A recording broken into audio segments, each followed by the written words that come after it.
So guys welcome back to my channel. कैसे हो आप सब और आपकी सिलाई की क्लासेस कैसी चल रही हैं, अच्छी लग रही हैं या नहीं लग रही हैं, उसके बारे में भी आप मुझे कमेंट करके ज़रूर बता सकते हैं। सो गाइज़ बहुत सारे कमेंट आपके आते हैं तो वो मैंने आज की वीडियो में लिए हैं। संडे के दिन मैं कमेंट का आंसर करती हूँ। हर बार आपने देखा ही होगा कि जो संडे की वीडियो आती है वो सिर्फ कमेंट के रिप्लाई पर आती है, जो भी आपके क्वेश्चन रहते हैं। तो सबसे पहले तो मैं आपको एक गुड न्यूज़ देना चाहती हूँ कि मेरे सेकंड चैनल पे 17,000 की फैमिली कंप्लीट हो गई है। हाँ जी, 17,000 सब्सक्राइबर कंप्लीट हो गए हैं आपके और हमारे चैनल पे। तो ये हमारा और आप दोनों का ही चैनल हो गया ये, क्योंकि आपसे ही मैं हूँ। जिनको नहीं पता है मेरे सेकंड चैनल के बारे में तो लिंक कम्युनिटी पोस्ट पर है, जल्दी से जाइए उस चैनल को भी ज्वाइन कर लेना, सब्सक्राइब कर लेना। और क्या-क्या मैं आपको सिखाने वाली हूँ, जैसे एक नायरा कट के लिए बहुत कमेंट आ रहे थे, कलीदार सूट और कलीदार प्लाज़ो के लिए बहुत कमेंट हैं, बेल बॉटम के लिए कमेंट है, coat set, anarkali, princess cut suit जो जिसमें ऊपर से लेकर नीचे तक कलियाँ आती हैं, ए लाइन सूट की वीडियो मांग रहे हो। तो ये सारी चीज़ें आएंगी, बस थोड़ा वेट करना पड़ेगा। सो मोस्टली सबका एक क्वेश्चन रहता है जो कि सिलाई से जुड़े हुए हैं, सिलाई क्लासेस ले रहे हैं इस चैनल पे और हमारी 100+ क्लासेस हो चुकी हैं। तो पहला क्वेश्चन ये है कि सिलाई में सफाई कैसे लाएं, फिनिशिंग कैसे लाएं। तो आपसे मेरा एक क्वेश्चन पहले आपसे है कि आपने पहली बार रोटी बनाना सीखा था तो क्या आप एक बार में परफेक्ट हो गए थे, बिल्कुल परफेक्ट, सबको पसंद आने लगी थी? अगर ऐसा हुआ था तो बहुत अच्छी बात है, फिर तो आप किसी भी काम को एक बार में ही कर लोगे। मैं अपनी बताऊं, मुझसे तो कई बार शुरू में बचपन में रोटियां जली थी, मुझे प्रैक्टिस करते करते आई, बड़ों ने थोड़ा सराहा कि भाई हाँ सही हो जाएगा सही हो जाएगा, एक दो बार जली वो भी मतलब ऐसे हुआ मेरे साथ, तो मैं अपना बता रही हूँ। तो ऐसे ही हर काम का होता है कि आप एकदम से कहीं पे भी नहीं चढ़ जाते हो, धीरे धीरे धीरे धीरे होता है। अब आप कहोगे कि हम बहुत सारे कपड़े सिल चुके हैं, बहुत सारे कपड़े सिलने से फिनिशिंग नहीं आएगी, किसी एक कपड़े में स्लो मोशन में काम करने से फिनिशिंग आएगी। अब जैसे कि मैं सबको कहती हूँ कि प्रैक्टिस करो, तो आप सब लोगों को ये लगता है कि हम ढेर सारे कपड़े सिल लेंगे तो हमारी फिनिशिंग आ जाएगी। बहुत सारे बुटीक ओनर भी हैं जिनके काम में सफाई नहीं है, क्योंकि वो स्पीड पे फोकस कर रहे हैं। बहुत सारे लोग क्या करते हैं, स्पीड पे फोकस कर रहे हैं। आपको क्या करना है, फॉर एग्जांपल मेरे पास कोई सूट आया सिलने के लिए, अगर मैं नई नई हूँ सीखने के लिए, तो उसको फिनिशिंग के लिए मुझे क्या करना है, उसको एक एक चीज़ सीखनी है। सीखने वाला बंदा एक चीज़ में ही बहुत सारी चीज़ें सीख सकता है। फॉर एग्जांपल सूट की कटिंग में, कटिंग बहुत सारी चीज़ें होती हैं सूट में, शोल्डर कितना लेते हैं, आर्म होल कितना लेते हैं, फिटिंग में लूजिंग कितना डालते हैं, हिप राउंड कितने पे लेते हैं, कमर कितने पे लेते हैं, ये चीज़ समझते समझते पूरे सूट को कटिंग करो। लेकिन कुछ लोग क्या करते हैं, सूट काटा, सिला और फेंक दिया, मतलब कि उन्हें मुसीबत लग रहा है एक सूट काट के सिलना और उन्हें लगता है कि मैंने बहुत सारे कपड़े सिल लिए। उस तरह से काम में फिनिशिंग कभी नहीं आएगी। आपको करना क्या है कि आपको एक सूट, मान लो सूट या ब्लाउज कुछ भी हो सकता है, वो आपकी मर्जी है। सूट में क्या है, आपने कपड़ा फोल्ड करना सीखा, कपड़े में शोल्डर आर्म होल लेना सीखा, फिर आपने सीखा लूजिंग कितनी डालनी है, फिर आपने सीखा कि कमर की लंबाई कितने पे आती है, चेस्ट की लंबाई कितने पे आती है, सूट की लंबाई कितने पे आती है, कम पड़े तो जोड़ कैसे लगाते हैं। फिर आपने बाजू की कपड़ा फोल्ड करना सीखा, बाजू में कितना लूजिंग डालनी है, नहीं डालनी है, लेंथ कितनी लेनी है, कितना प्लस करना है, फिर उसमें आपने बाइसेप्स आर्मल कितना कैसे लेना है। तो यहाँ पर आपको मैंने 20-25 चीज़ें बता दी जो कि एक ही सूट में आपने सीखी, ठीक है। तो ये सीखने का मतलब है आपको उस पर ध्यान देना है। प्रैक्टिस करते वक्त आपको ये सोचना है कि ये एक ही कपड़े में मुझे बहुत सारी मल्टीपल चीज़ें सीखने को मिलेंगी। खुद से क्वेश्चन करो ये ऐसा है तो क्यों है, ठीक है। और जैसे ही ब्लाउज़ हो गया, ब्लाउज़ में भी देखो मेज़रमेंट हो गया, ड्राफ्टिंग हो गई, कपड़ा फोल्ड करना हो गया, शोल्डर आर्म होल नेक लूजिंग, ये सारी चीज़ें, डार्ट कितने पे कैसे डालते हैं और स्लीव्स की कटिंग कैसे करते हैं, कम कपड़े में कैसे करते हैं, फोल्ड कैसे करते हैं, अस्तर के बाद मेन कपड़े पे कैसे कटिंग करते हैं। तो ये कितनी, एक ही चीज़ में मैंने इतने सारे नाम गिना दिए। तो इतनी चीज़ें आपको सीखनी है फोकस करके। कपड़े, दो कपड़े जब आपस में जोड़े जाते हैं तो क्या बस ऐसे ही जोड़ दिए जाते हैं? नहीं, दोनों कपड़ों का बैलेंस होता है, उनकी जो बैलेंस मतलब बराबर करके रखना होता है और उनकी जो मार्जिन आप दबा रहे हो वो इक्वल होना चाहिए। ऐसे काम में फिनिशिंग आएगी, स्लो मोशन में काम करने में फिनिशिंग आएगी। आप 3 महीने स्लो मोशन में काम करिए, फिर उसके बाद जब आपको लगे कि मैं परफेक्ट हो गई हूँ, फिर काम की स्पीड और फिनिशिंग दोनों आने लगती है। स्पीड के बारे में भी कमेंट करते हैं, तो देखिए स्पीड के पीछे मत भागो, क्योंकि अगर आप लर्नर हो, सीख रहे हो, तो सीखने के लिए ना इंसान को सिर्फ सीखना है, ये नहीं सोचना है कि आज मैंने कितना किया, हो पाएगा नहीं हो पाएगा। फॉर एग्जांपल छोटे बच्चों को हम ट्यूशन या स्कूल में भेजते हैं तो क्या वो पूरे साल भर का सिलेबस एक दिन में कवर कर लेते हैं? नहीं, उन्हें पहले दिन ABCD वगैरह सिखाया जाता है, फिर वो घर जाके प्रैक्टिस करते हैं, उसी को बार बार प्रैक्टिस करते हैं, थोड़ा थोड़ा थोड़ा थोड़ा। वो जैसे ट्यूशन जाते हैं तो वो आधा घंटा 1 घंटे के लिए जाते हैं, तो आपको अपने काम में पूरा दिन नहीं देना है, सिलाई के काम में आपको बस ट्यूशन की तरह तरह सोचो, ट्यूशन पढ़ने आए हो इस यूट्यूब चैनल पे आधा घंटा 1 घंटे के लिए। वीडियो तो मेरी कम से कम 20-25 मिनट की से ज़्यादा की होती नहीं है, 15 मिनट या 16 मिनट, ठीक है। आपको उतना 16 मिनट ही सीखना है, फिर 16 मिनट के बाद आपको अपना जो भी काम करना है करो, फिर वापस से आपको सेम चीज़ की प्रैक्टिस करनी है जो मैंने सिखाया है। आप उसे पेपर पे करो पहले प्रैक्टिस, ज़रूरी नहीं है कि कपड़े पे करो। पर ना डेली खाली मत बैठो, बहुत सारे लोगों को डेली कपड़ा नहीं मिल पाता होगा सीखने के लिए, ये भी मुझे पता है। तो अगर आप मान लो आज आपने कंप्लीट कर दिया कोई सूट ब्लाउज़, तो कल आपके पास कुछ नहीं है, ठीक है, सीखने के लिए, तो आप वीडियो के साथ साथ ना पेपर पे प्रैक्टिस करो। उस दिन पेपर पे प्रैक्टिस करनी है, कपड़ा है तो कपड़े पे, अगर कपड़ा नहीं है तो अगले दिन पेपर पे। लेकिन आपको जैसे ट्यूशन से छुट्टी मार लेते हैं ना बच्चे, वो नहीं करना है, क्योंकि फिर वो सब स्किप हो जाता है। जब तक आप सीख रहे हो और आपने एक भी दिन गैप किया तो आप नहीं सीख पाओगे। आपको उस दिन पेपर पे प्रैक्टिस करनी है, कुछ भी नहीं तो आपने कभी ब्लाउज़ की ड्राफ्टिंग कर ली, सूट की ड्राफ्टिंग कर ली, आर्मोल की ड्राफ्टिंग कर ली, आर्मोल की गोलाई की ड्राफ्टिंग कर ली, बाजू की गोलाई की ड्राफ्टिंग कर ली। मतलब आप वीडियो डेली देखो और वीडियो के साथ साथ आपको प्रैक्टिस भी करनी है। मेरी वीडियो देखने से ही कुछ नहीं होगा, प्रैक्टिस नहीं होगी तो प्रैक्टिस मेक्स परफेक्ट। परफेक्ट बनना है तो प्रैक्टिस से ही आपको गुजरना पड़ेगा। प्रैक्टिस एक ऐसा रास्ता है जहाँ पे आप परफेक्ट बन सकते हो, अदरवाइज़ कुछ नहीं हो सकता है। तो मैं सीधा सीधा बोलती हूँ, घुमा फिरा के नहीं बोलती हूँ। कहने का मतलब है आपको डेली ट्यूशन की तरह थोड़ा थोड़ा पढ़ना है, क्योंकि डेली आप जैसे कि सभी हाउस वाइफ हैं, घर के काम होते हैं, बड़ी फैमिली है, छोटी फैमिली है, चाहे कितनी भी छोटी फैमिली है फिर भी बहुत सारे घर में काम होते हैं। तो अगर आप 2.5 घंटे 3 घंटे लेके बैठ जाओगे मशीन को या कटिंग स्टिचिंग को, तो आपका देखो घर का काम भी छूटेगा। तो बेटर है कि आप 1 घंटा ट्यूशन की तरह निकालो, कि भैया जैसे आपके बच्चे फॉर एग्जाम्पल ट्यूशन जा रहे हैं तो आप भी उस समय सोने की ज़रूरत नहीं है, उस समय आप भी अपना ट्यूशन करो। जैसे कि सिलाई का जो मैं सिखा रही हूँ, समझा रही हूँ, उसी की प्रैक्टिस करो। आपको डेली अपने बच्चों की तरह ट्यूशन पढ़ना है, तब जाके आपको समय भी मिल जाएगा अपने काम के लिए। अब मैं आपको बताऊं, बहुत सारे लोग कहते हैं कि हमें आलस आता है, थक जाते हैं, गर्मी हो रही है, ये सब के लिए होता है, लेकिन आपको उसका तोड़ ये ढूंढना पड़ेगा कि आज आपने सबसे पहले क्या करना है, जैसे कि आज का दिन है, आज आपने सूट कटिंग कर लिया, बस छोड़ दो।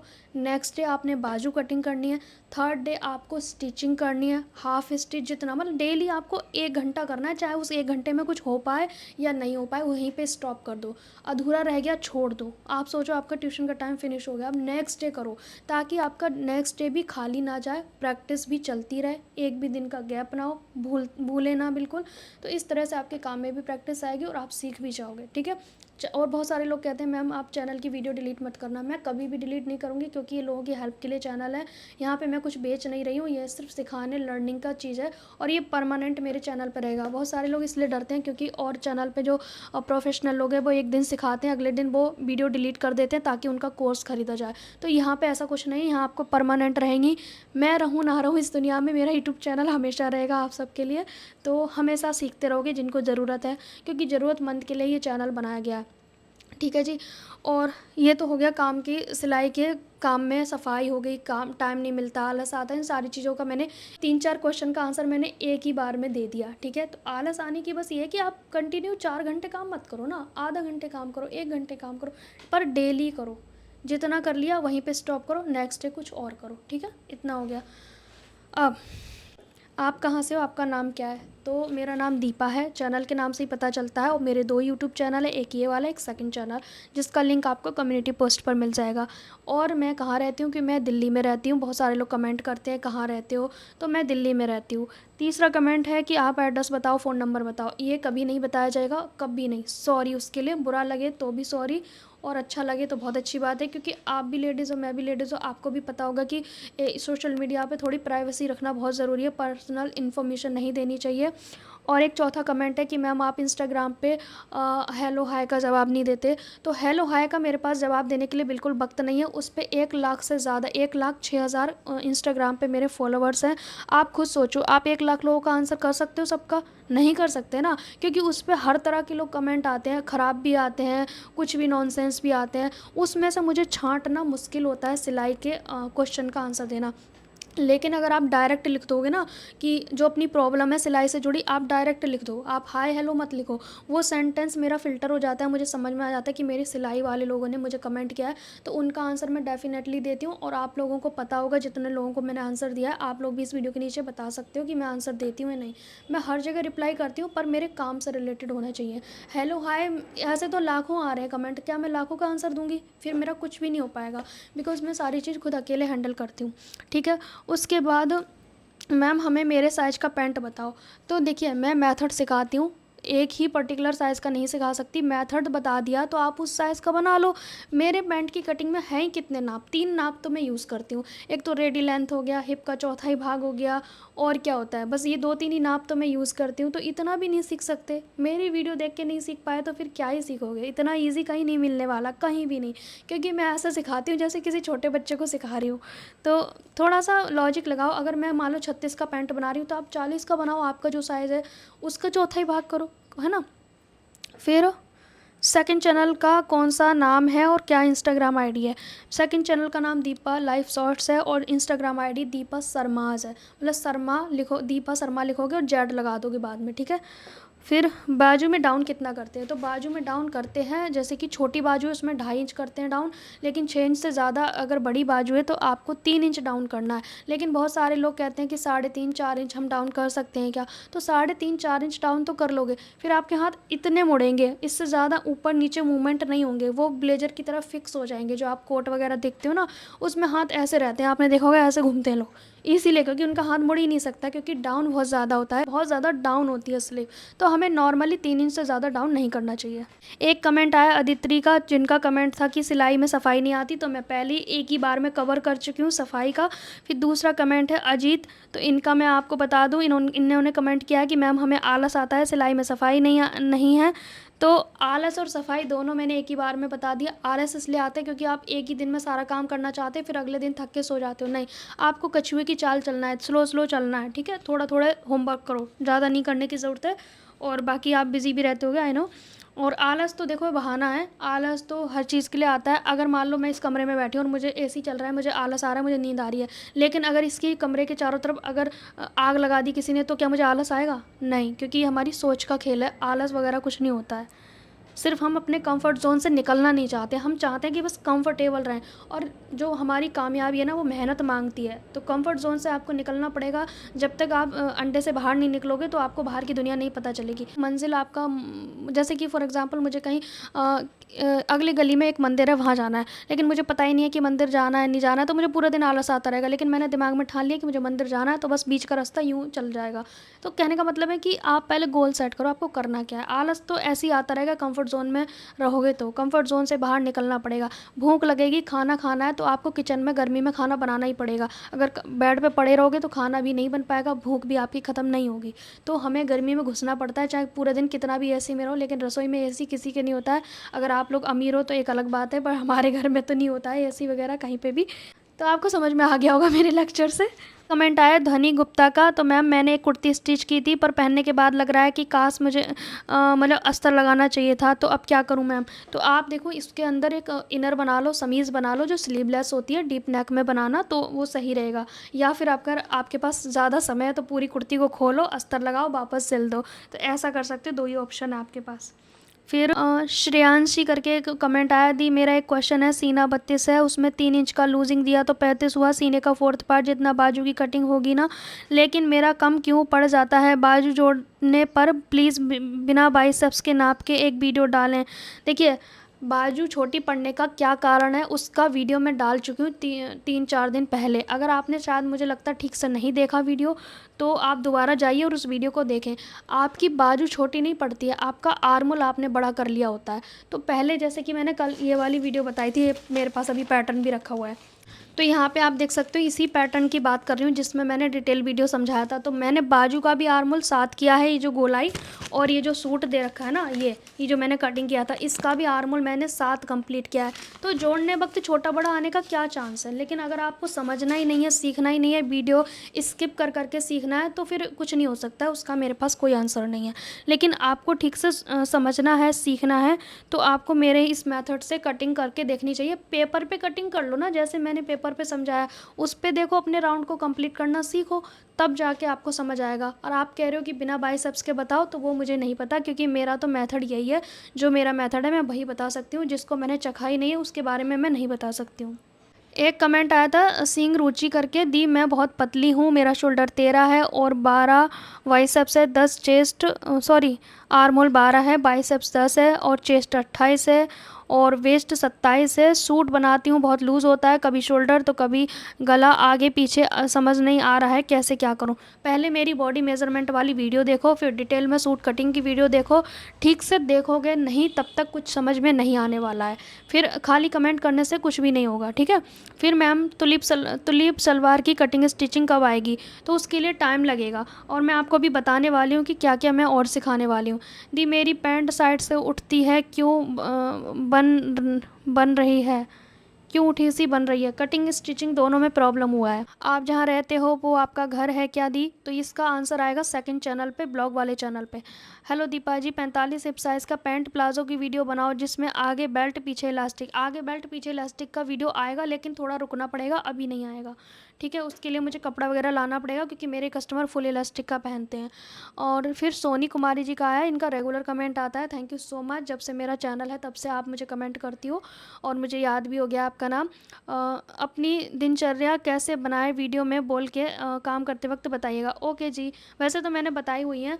हाँ जी, बताएं कि आप इतने अच्छे क्यों हो? क्योंकि मैं तो जैसी हूँ वैसी हूँ, लेकिन अच्छी मैं इसलिए लग रही हूँ क्योंकि शायद आप अच्छे हो, देखने वाले का नज़रिया अच्छा है। अगर कोई आंख बंद करके दिखेगा तो शायद मैं उसे नहीं दिखूंगी, लेकिन आपने अपनी आंखों से जैसा समझ के मुझे देखा है, मैं वैसी आपको दिख रही हूँ।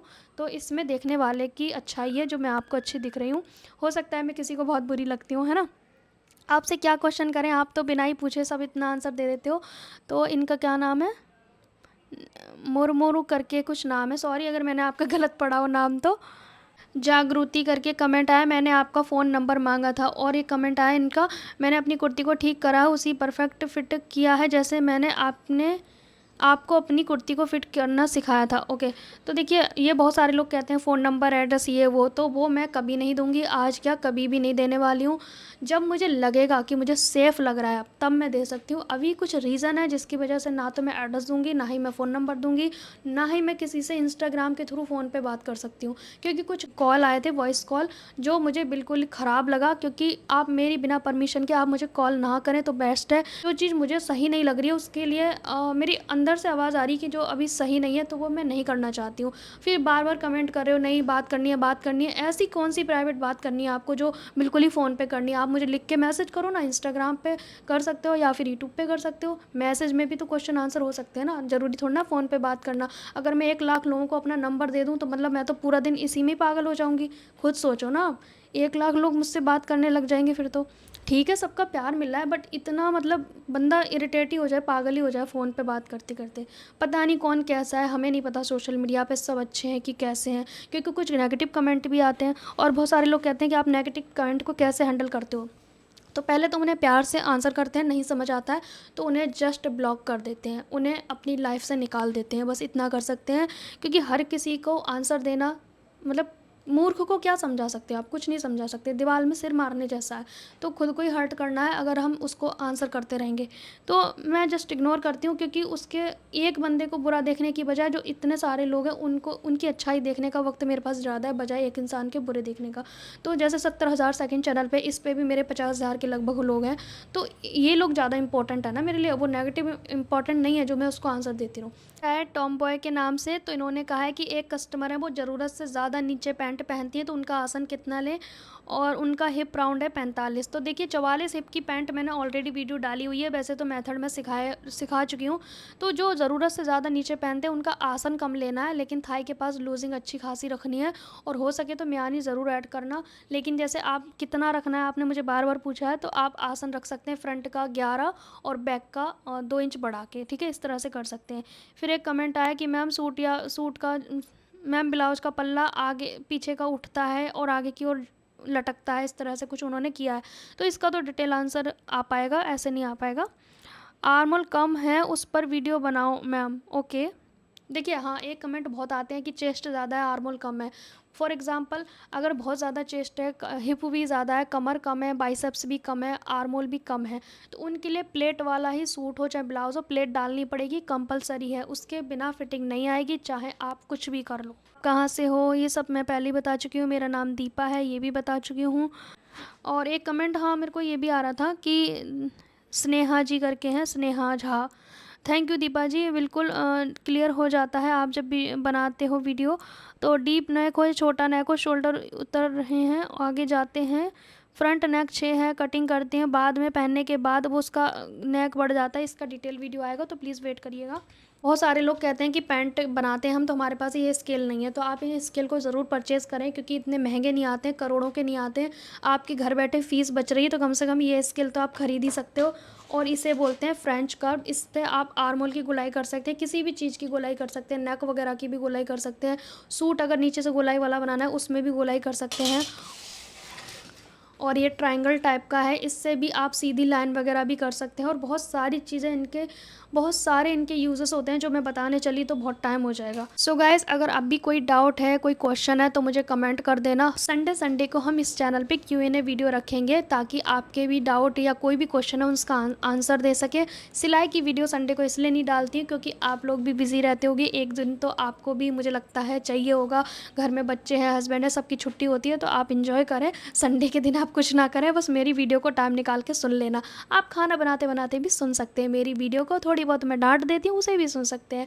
सो गाइस, अगर आपको अच्छा लगा तो बहुत अच्छी बात है, बुरा लगा तो उसके लिए कान पकड़ के सॉरी। मिलेंगे नेक्स्ट टाइम, तब तक के लिए बाय बाय।